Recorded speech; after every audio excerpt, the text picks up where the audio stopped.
Alright, y'all, we're here with Ashley from Raw Vegan Power, y'all, and I'm here with my sister, Big Momma Dumplin. She's here to teach us how to make her famous vegan jambalaya. Yes, ma'am. We've been debaucherous lately. This is not how raw vegan should normally look. But we try and look. We're doing a juice feast January 1st. So we're trying to get all of those terrible, terrible food binges out of our system before we go back to being raw vegans. So for the holidays, we really wanted to share with y'all some decadent, delicious vegan recipes that will fill your stomach and make you feel just as naughty as any corpse cruncher, as my sister Ashly would say. Yes, no corpse crunching over here. So, we got some Cajun Creole cuisine coming your way. Big Momma Dumplin, what do they need to get started? To get started for your jambalaya, you need, I'm telling you, the key to really good jambalaya is amazing, good, local, whole grain rice. Because jambalaya is really about texture, you know. That's what it's about. It's flavor and texture, baby. And so you can get that from your rice. We're using here a lovely Cajun blend of rice. And we're going to get that started boiling. Jambalaya is just mainly rice. Like, how do you boil the rice? Big Momma Dumplin's cooking. It's all about those big, bold flavors, okay? Every level of this jambalaya needs to be bang, exploding in your mouth with flavor. And so the first thing we can do to start that out is really boil some flavor into that rice. Most people, how do they cook rice? They just boil it in water. Well, that ain't going to give you a whole lot of flavor. It's just water. So we want to use tomatoes, okay? What I have here are 2 cans of, what do we use? Stewed tomatoes. You could use crushed, diced, whatever you want. We're using stewed tomatoes, 2 cans. And we're going to take 2 cups of rice, okay? So let's measure those out. 2 cups of rice. Cooking Creole is about as fun as it gets. Because that's our roots, you know? That's our root, y'all. We local girls here. Local girls, y'all. So 2 cups there. And now we're going to take our tomatoes with the juice, everything. I just popped the top off this can and just go ahead and dump it right in there. And if you have, like, these aren't diced. I think they're actually whole tomatoes, which is fine because you're going to boil them. It's going to break up. So don't worry about, like, chopping them all up and whatnot. I'm going to take my second can, just drop it in. Ooh.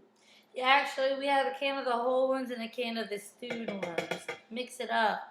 Yes, different textures, like I was saying earlier about the textures. Now look, my girl Ashley, I usually get veggie stock, but that's expensive, you know. So my girl Ashley over here has a secret for penny pinching, because you know we trying to penny pinch. It's the holidays, we don't spend a lot of money on Christmas. So what I got, y'all, this is better than bouillon. With no chicken, chickenless, what they call it, no chicken base. Bam! So you get 38 servings in here. So it's 38 pots. I think this thing cost me like $3.50, you know? Exactly. So it's much more economical than buying, you know, a pouch at a time of that veggie stock, which I love, but, you know, I'm telling you, it's just too expensive. Being sisters and both being raw vegans, we're constantly looking for new ideas to change up our diets, to, you know, keep that flavor, save money.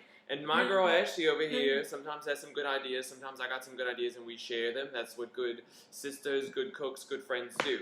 So we're going to take this bouillon, this better than bouillon, animal cruelty free, no animals harmed, no pain, good karma. You're eating good karma over here.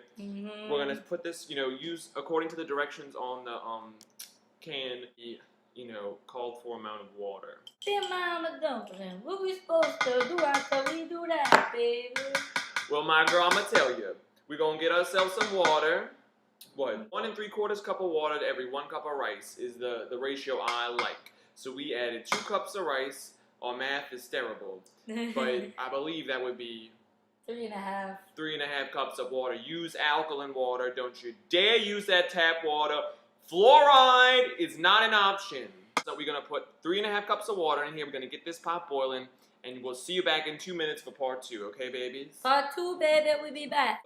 Come and see what I got going on over here. This is where the cooking really starts going here. This is, we got a meat substitute, which you do not have to use if you don't like it, but we just formed it into patties. It's like a ground sausage. It comes in a brick, you know, like the Jimmy Dean type. and you just Ashley form these into patties. We got some non-GMO vegetable oil in the pan here, and we're just gonna be putting it in, and you can hear that sizzle. Ooh, girl, you can hear that sizzle. That is like Big Momma Dumplin frying bacon back in the old days when we ate those animals. Not anymore, folks. You can have all the flavor with none of the pain and suffering. No pain and suffering. And look at that. That's a full pan of frying up meat substitute, which is really going to flavor the jambalaya, and it's really going to give it that just delicious taste. Oh, and look, and also I want to say real quick, this recipe is total vegan decadence. It's total debauchery. Like, this is not really, it's not unhealthy, but this is not something that I would say, oh, we want you all to eat everything. Because this channel, Raw Vegan Power, y'all, my sister's channel here, is really all about eating healthy. And this is, like, seriously for the holidays, for a time when you want to, like, just, indulge yourself in just pure decadence. That's what this is. So keep in mind, this is not how we eat every day. Well, recently it is, but we're going to get back on track. And today we're just doing a lovely, decadent dish.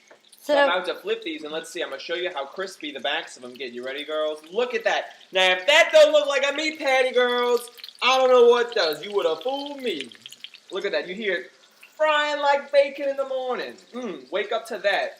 Wake up to that, y'all. So look, we're going to keep up frying this here. Once it's done, takes about maybe 5 minutes on each side, 3 minutes on each side. You just got to watch it depending on your stove, Once that's done frying up, we're going to take it out of the pan, drain off the excess oil, and I'm going to save that oil to use in our roux, which we're going to talk about in a minute, because that is really the most important part of any good Creole dish is the roux, okay? So we have fried up the patties, y'all. Look at those. I'm telling you, that's one of the best meat substitutes I've ever had.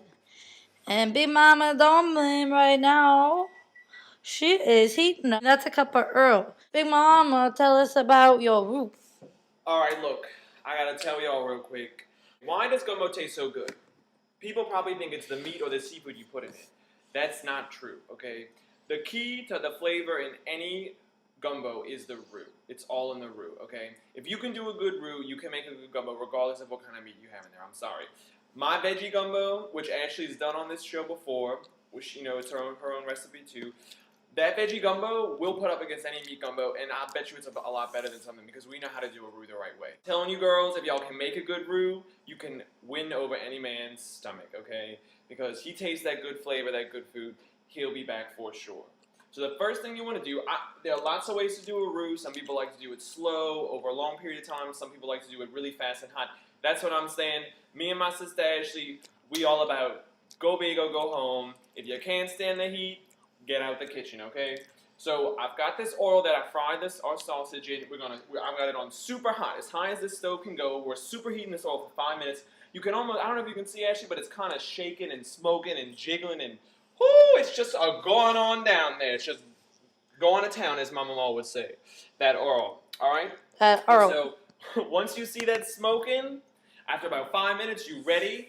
What you got to do is you get this flour. 1 cup of flour, 1 cup of oil. You put your flour right next to it, okay? And I'm going to just slowly add, and I'm going to whisk it around.